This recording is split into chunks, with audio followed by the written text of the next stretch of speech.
Hi subscribers and viewers.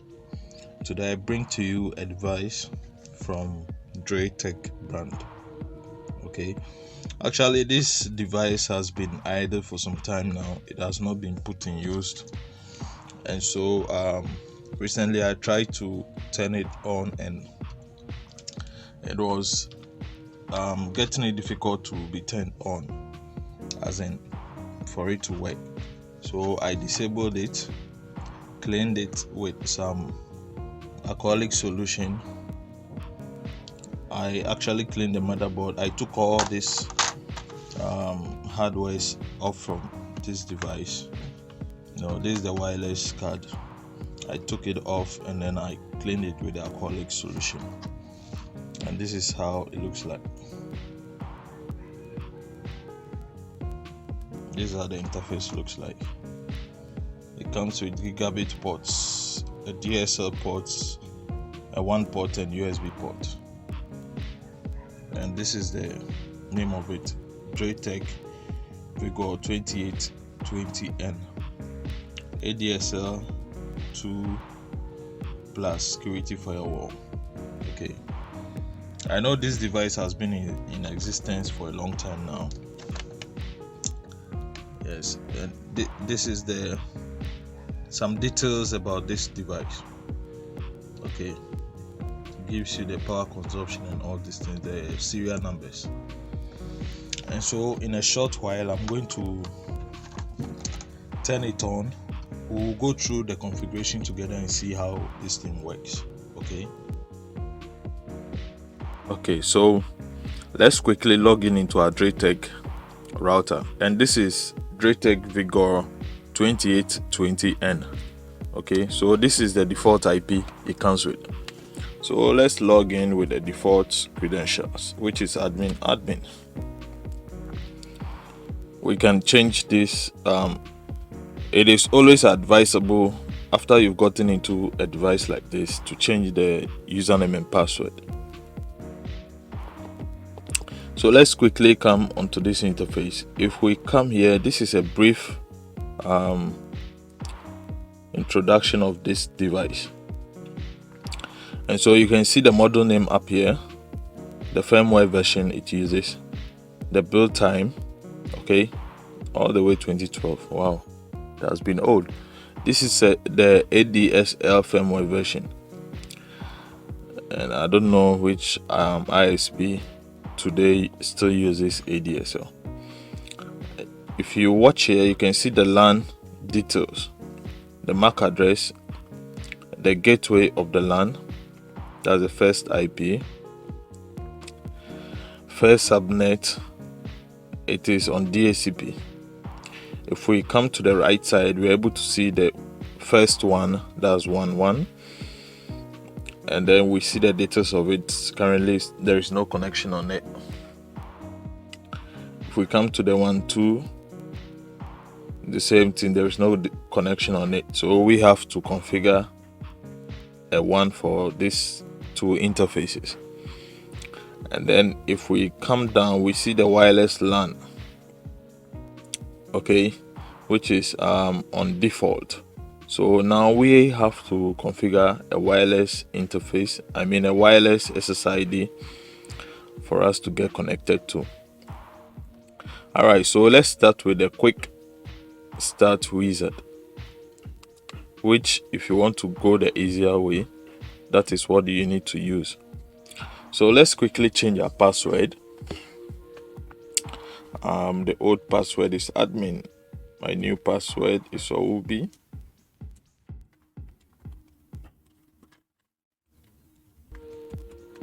Okay, next. Okay, so now we've gotten to the interface where we need to configure our internet, and so it is asking me the 1 interface. Is it 1.1 or 1.2?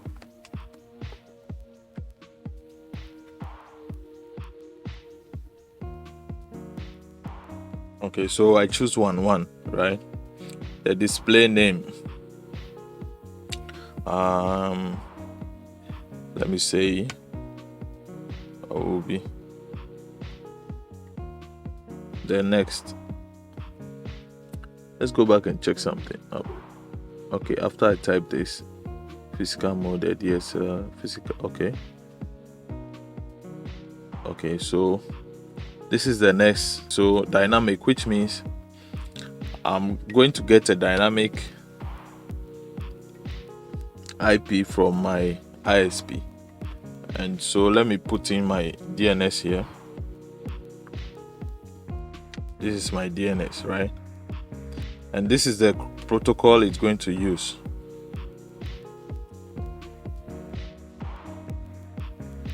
So let's go to next.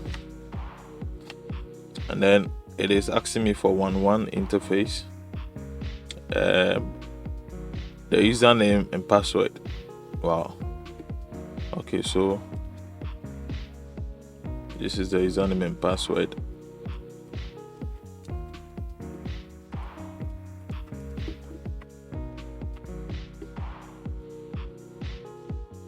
And then you click on finish.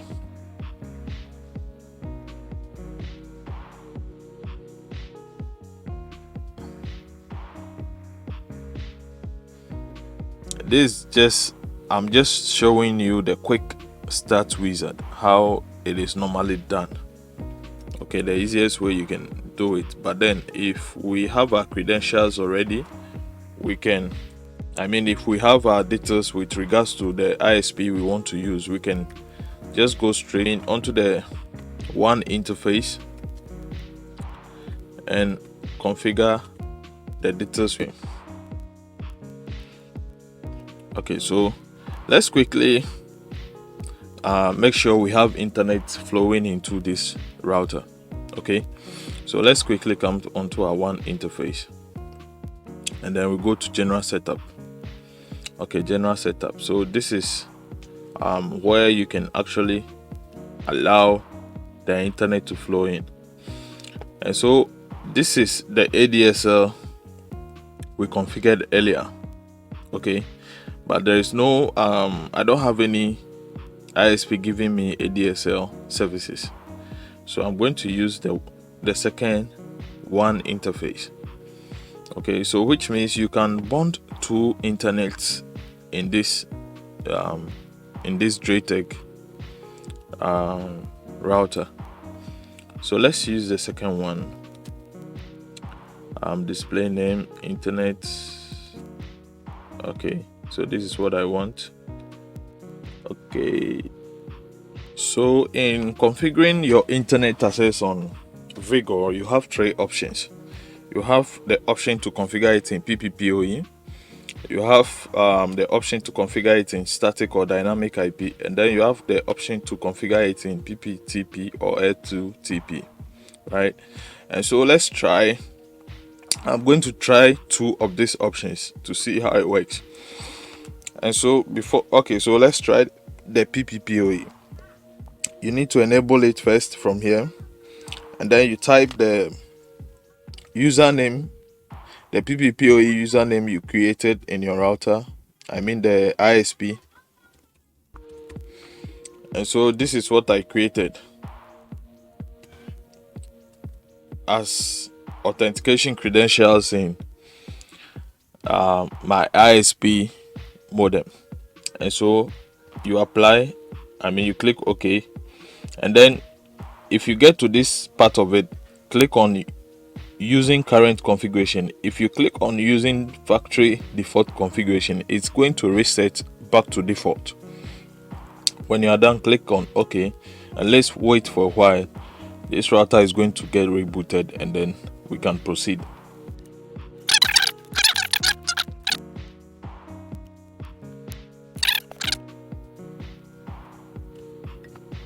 Now let me try and see if I can browse the internet. Where do I go? Okay, let me try this guy out. Okay, so it works. As you can see, I have my internet connection here, draytek. Yeah, so it works. If I go to Google, it works perfectly. Okay, so now let's try the second. So if you come to the brief details of this device, you're able to see the connection, which I'm connected using my 1.2. This is the IP it has specified, and this is the DNS it has specified for me. Okay, so this is how it is. Now let's test the second one again. So internet access, make sure that is where you can do this configuration, internet access, and then you come back to 1.2. Okay, so we said we are going to try the static and dynamic IP, right? Okay, so you need to enable it again from here, and then this is where you can specify the router's name. And so you have the option to specify the router name, the domain name, and then you specify the static IP here, and then your DNS. Okay, but in this case we are doing a DHCP configuration of our internet. So you need to select obtain an IP address automatically, right? And then default MAC address, which is going to be fetched from the ISP's modem. Else, if you have the MAC address, you can specify it here as well. So this is one of the easiest way to obtain IP automatically from your ISP. So you click OK, and then you do the same thing again. So let's wait for a while whilst the router gets booted. Okay, so admin and OWUUBII.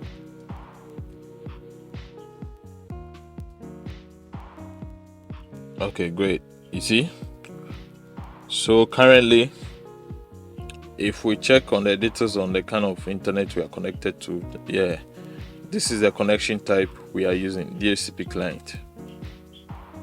Okay, so it gives me my IP, my default gateway, and my DNS. So that is it with getting internet into this device. Now the next thing is, let's check on our LAN. On our LAN, this is where you can change the IP address of your LAN. And so if you watch carefully, we have about 2 IP addresses here.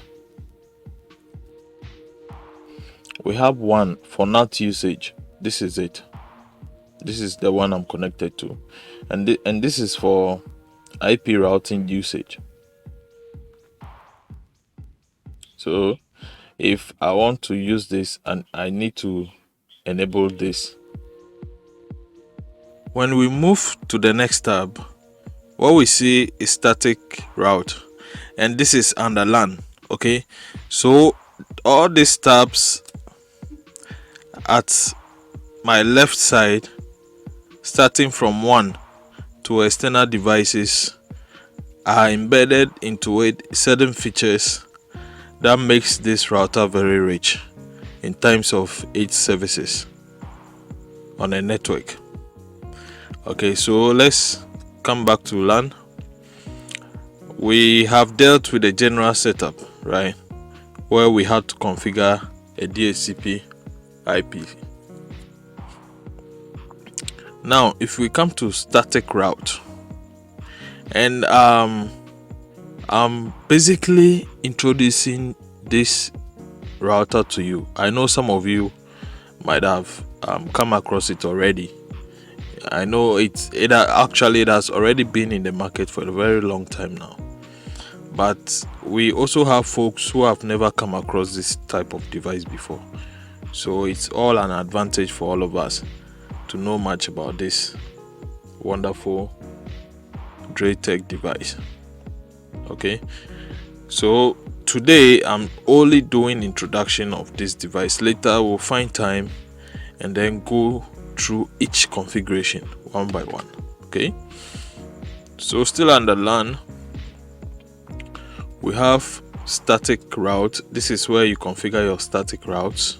Okay, so we have our static route configuration, and then you have your index. This index has got to do with the arrangement of numbers.